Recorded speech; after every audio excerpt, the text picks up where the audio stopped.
channel cerita buku.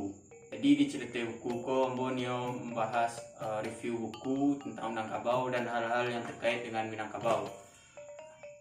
Jadi tujuan Ambo membuat channel ko untuk memperkenalkan buku-buku Minangkabau dan memperkenalkan Minangkabau, dan supaya kawan-kawan yang ingin membaca buku tentang Minangkabau tidak payah mencari buku-buku itu. Sekian dari Ambo, dan kalian jangan lupa tekan tombol loncengnya untuk tahu video Ambo selanjutnya. Terima kasih. Assalamualaikum warahmatullahi wabarakatuh.